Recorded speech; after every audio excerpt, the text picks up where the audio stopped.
नमस्कार।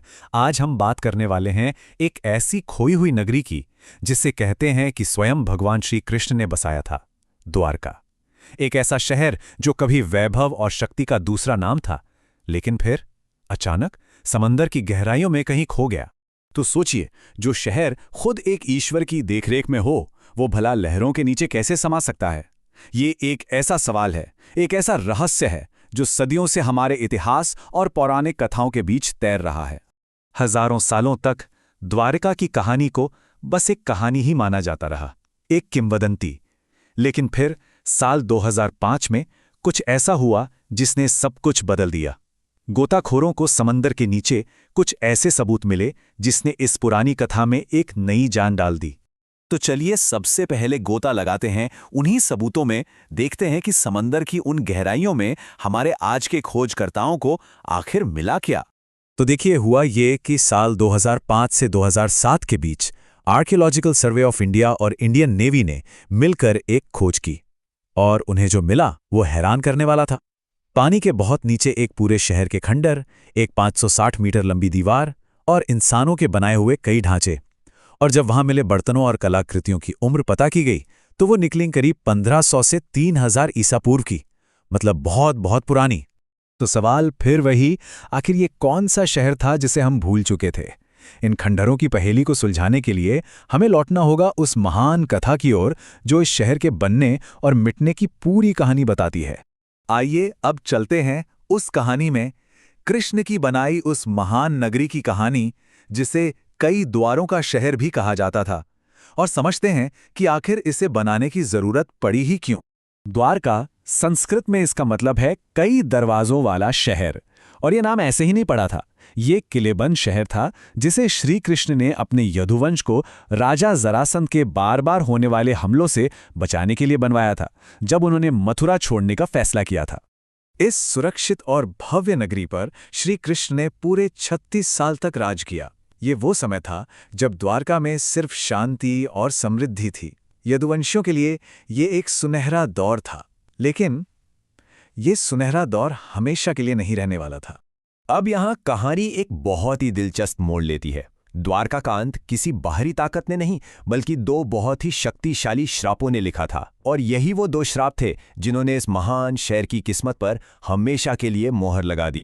पहला श्राप था गांधारी का। महाभारत युद्ध में अपने 100 बेटों को खोने के बाद उन्होंने इसका जिम्मेदार श्री कृष्ण को ठहराया, और एक माँ के दुख से निकला वो श्राप ये था कि जैसे उनका कुरुवंश खत्म हुआ, वैसे ही कृष्ण का यदुवंश भी आपस में लड़कर ही खत्म हो जाएगा। और दूसरा श्राप, वो तो एक मजाक से शुरू हुआ जो बहुत बहुत भारी पड़ गया। कृष्ण के बेटे सांब ने कुछ ऋषियों का अपमान करने के लिए गर्भवती महिला का वेश बनाया, तो उन क्रोधित ऋषियों ने श्राप दे दिया कि सांब एक ऐसे लोहे के मूसल को जन्म देगा जो उसके पूरे कुल का नाश कर देगा। गांधारी के शब्द बिल्कुल सीधे और साफ थे। जिस प्रकार मेरे पुत्र कौरव नष्ट हुए, उसी प्रकार तुम्हारे लोग यदु एक दूसरे के हाथों ही मारे जाएंगे। इस श्राप ने यह तय कर दिया था कि यदुवंश का विनाश बाहर से नहीं, बल्कि अंदर से ही होगा। और हां, ऋषियों का शाप भी सच साबित हुआ। सांब ने वाकई एक लोहे के मूसल को जन्म दिया। अब इस अनहोनी को टालने के लिए राजा उग्रसेन ने उस मूसल को पिसवाकर उसका पाउडर समंदर में फेंकवा दिया।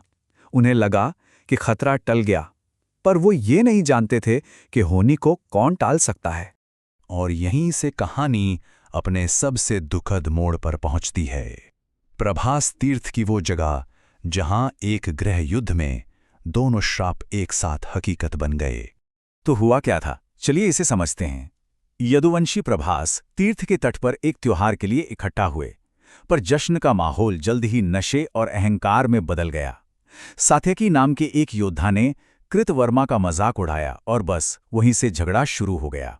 बात इतनी बड़ी कि सात्यकी ने कृतवर्मा की हत्या कर दी, और फिर तो पूरे कुल में ही गृहयुद्ध छिड़ गया। लड़ने के लिए उन्होंने पास में उगी इरका नाम की नुकीली घास को उखाड़ लिया, और उनके हाथ में आते ही श्राप के असर से वो घास लोहे के जानलेवा मूसल बन गई, और उन्हीं हथियारों से श्रीकृष्ण के बेटों समेत पूरे यदुवंश ने एक दूसरे को खत्म कर दिया। जब अपना पूरा कुल ही खत्म हो गया, तो कहानी द्वारका के आखिरी पलों की तरफ बढ़ती है। ये वो समय था जब श्रीकृष्ण ने भी जाने का फैसला किया। और शहर का अंत निश्चित हो गया। इसके बाद जो हुआ वो बहुत तेजी से हुआ। पहले दिन श्री कृष्ण ने अर्जुन को हस्तिनापुर से बुलाने के लिए अपना सारथी भेजा। फिर उनके भाई बलराम और उसके बाद खुद श्री कृष्ण ने भी अपना नश्वर शरीर त्याग दिया। 7वें दिन जब अर्जुन द्वारका पहुंचे तो उन्होंने बची हुई महिलाओं और नागरिकों को वहां से निकालना शुरू किया। और 8वें दिन जैसे ही आखिरी बचे हुए लोगों ने शहर से कदम बाहर रखा, विशाल समंदर आगे बढ़ा और पूरी की पूरी द्वारका नगरी को हमेशा के लिए अपनी गोद में समा लिया। और अब देखिए कहानी और हकीकत कैसे आकर मिलते हैं। कथा कहती है कि समंदर किनारे एक महान दीवारों वाला शहर था और खोज में क्या मिला, ठीक वैसी ही 560 मीटर लंबी दीवार के टुकड़े। कथा में एक पुराने बसे हुए बंदरगाह का जिक्र है और खोज में मिले हैं पानी के नीचे इंसानों के बनाए ढांचे। ये पूरी तरह से मेल खाता है। तो आखिर में सवाल यही रह जाता है, क्या ये जो सबूत मिले हैं वो किसी पौराणिक कथा को सच साबित करते हैं, या फिर ये एक असली शहर की भूली बिसरी दुखद कहानी है? शायद सच इन दोनों के कहीं बीच में ही छिपा है।